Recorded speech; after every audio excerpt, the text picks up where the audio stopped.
स्वागत आपका। आप देख रहे हैं द न्यूज, आपके साथ मैं सृष्टि मिश्रा।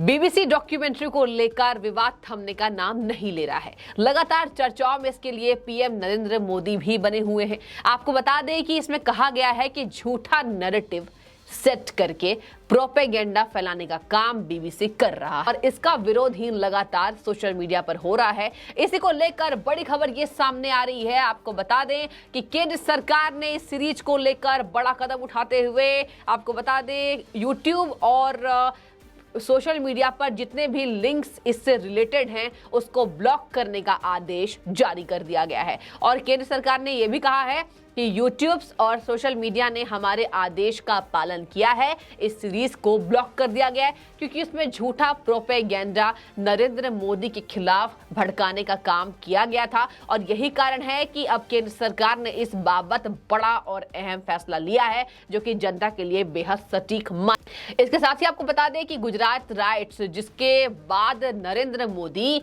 पूरे भारत में चर्चा का विषय बने थे, उसके बाद से उनका चेहरा जो है वो मुख्य तौर पर बाहर आया था कि आखिर कौन है नरेंद्र दामोदर दास मोदी। इसके बाद ही नरेंद्र मोदी को एक वैश्विक स्तर पर पहचान मिली थी। और उसी खबर से रिलेटेड जब प्रधानमंत्री ने अपने पद की जिम्मेदारी संभाली तो उनको गुजरात राइट्स में हुए जितने भी विवादित बयान थे, विवादित टिप्पणियां थी, उनके खिलाफ खारिज कर दी गई थी, उनको क्लीन चिट दे दिया गया था। इसके बाद बीबीसी डॉक्यूमेंट्री सीरीज को लेकर इसलिए बवाल किया जा रहा है कि जब नरेंद्र मोदी को क्लीन चिट दे दिया गया है तो आप उनके खिलाफ झूठा जिस तरीके से विवाद खड़े करने की कोशिश किस तरीके से कर सकते हैं।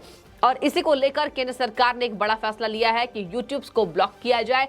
यूट्यूब में जितने लिंक्स उस सीरीज से रिलेटेड हैं, उससे जुड़े हुए लिंक्स हैं, उसको ब्लॉक करने का आदेश दे दिया है। अब आपको बता दें कि केंद्रीय मंत्री किरण रिजिजू ने इस पर अपना अहम फैसला सुनाया है और उन्होंने ये भी कहा है कि बीबीसी अभी तक ये भ्रम में है कि वो सुप्रीम कोर्ट से आगे है। जी हाँ, आपको बता दें कि ब्रिटिश ब्रॉडकास्टिंग कॉरपोरेशन यानी बीबीसी को उन्होंने बताया है कि अभी वो सुप्रीम कोर्ट से नीचे ही हैं, लेकिन बीबीसी ये समझता है कि वो सुप्रीम कोर्ट से भी आगे हैं। उन्होंने बीबीसी पर हमला बोला है और ये कहा है कि ये झूठा विवाद इसलिए क्योंकि टुकड़े टुकड़े गैंग से ये मिली जुली सरकार है। जी हाँ, टुकड़े टुकड़े गैंग आज पूरे भारत की जनता उसके बारे में जानती है, किस तरीके से टुकड़े टुकड़े गैंग का समर्थन करती। दीपिका पादुकोण जेएनयू में आई थी। खैर, मैं आपको इसलिए बता रही हूँ ताकि आपको इस बात की जानकारी तुरंत मिल जाए कि आखिर क्या है वो टुकड़े टुकड़े गैंग जो देश विरोधी बयानों के लिए,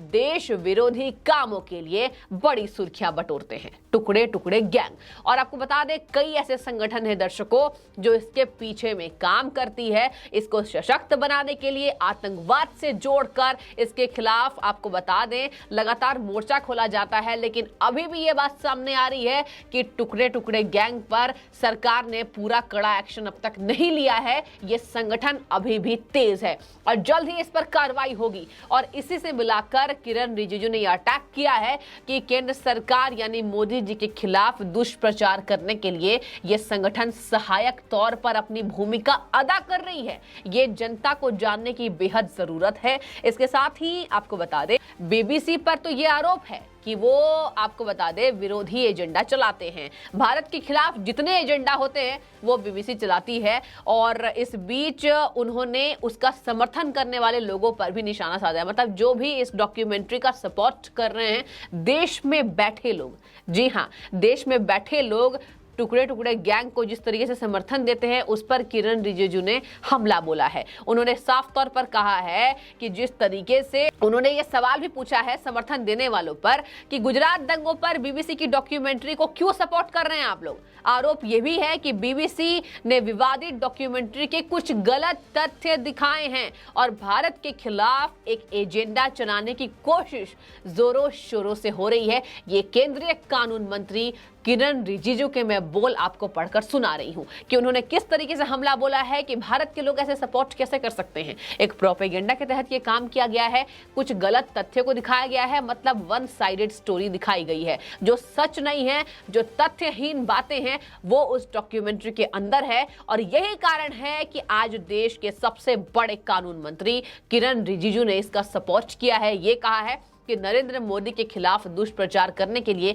ये कवायद तेज कर दी गई है। जनता को समझने की बेहद जरूरत है। इसके साथ ही आपको बता दें, उन्होंने ये भी कहा है कि भारत में, मैं आपको पढ़कर सुना रही हूं कि उन्होंने कहा क्या है, आपको समझ में इस तरीके से बेहतर आएगी। उन्होंने कहा है कि भारत में कुछ लोग अभी भी औपनिवेशिक नशे से दूर नहीं हुए हैं।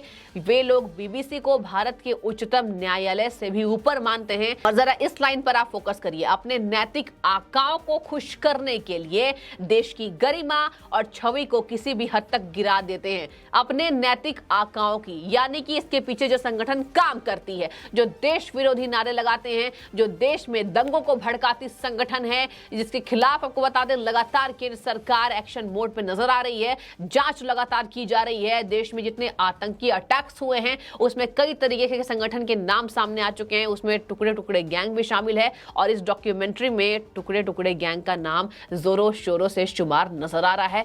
किरण रिजिजू ने यही बात कही है कि अपने नैतिक आकाओं को खुश करने के लिए ये लोग ये काम करते हैं। नैतिक आकाओं मतलब संगठन से जुड़े आतंकवाद, मतलब साफ तौर पर एक ही शब्द में प्रयोग करूंगी, आतंकवाद। जी हां, जो भारत में बैठकर भारत में विस्फोट करते हैं, भारत को नुकसान पहुंचाने की कवायद तेज करते हैं और देश विरोधी लोगों को भड़काने का काम जोरों शोरों से करते हैं। इसके साथ ही अन्य एक ट्वीट में उन्होंने ये कहा है, कहीं ना कहीं आपको दर्शकों बता दें कि उन्होंने कहीं ना कहीं अवगत कराने की कोशिश की है। ये किरण रिजिजू ने बहुत अच्छा काम किया है कि वो जनता को अवगत करा रहे हैं। वो इतने बड़े पद पर बैठे हुए हैं, केंद्रीय मंत्री हैं, कानून मंत्री हैं हमारे देश के, और उनकी छवि कैसी है ये आप सब बेहतर जानते होंगे।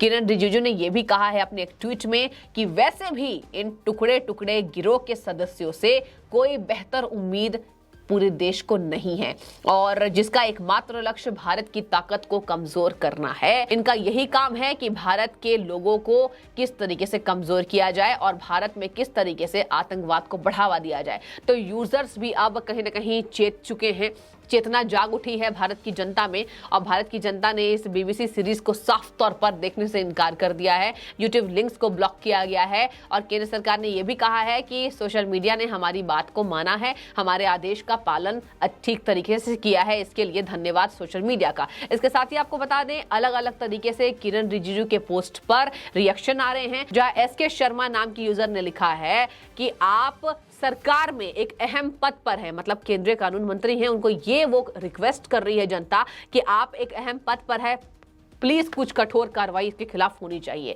मतलब अब जनता ये सोच रही है, अगर प्रधानमंत्री जैसे गरिमाशाली व्यक्ति की पहचान को धूमिल करने की कोशिश की जा रही है देश के अंदर ही, तो ऐसे लोगों के खिलाफ सख्त से सख्त कार्रवाई होनी चाहिए। और ये किरण रिजिजू से लोग दरख्वास्त कर रहे हैं दर्शकों कि आप एक बड़े पोस्ट पर बैठे हैं, प्लीज इसके लिए कुछ कार्रवाई की जानी चाहिए। एक अन्य यूजर ने यह भी लिखा है कि सुप्रीम कोर्ट ही एकमात्र उपाय है इसके लिए, सुप्रीम कोर्ट ही वो लक्ष्य है जहां पर इसके खिलाफ एक्शन लिया जाना चाहिए, इसके खिलाफ संज्ञान लेना चाहिए और ऐसी डॉक्यूमेंट्री बनाने वालों के खिलाफ कठोर से कठोर कार्रवाई करनी चाहिए ताकि देश की जनता जाग सके।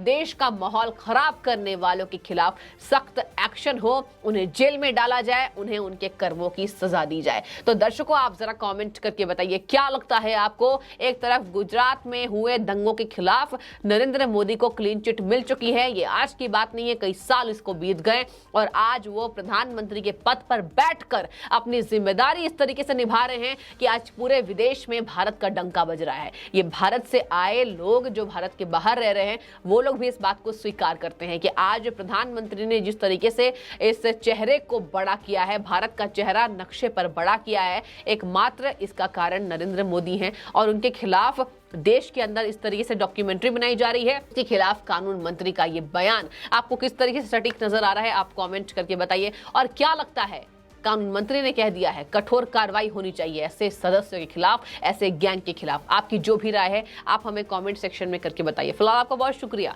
द न्यूज से जुड़ने के लिए।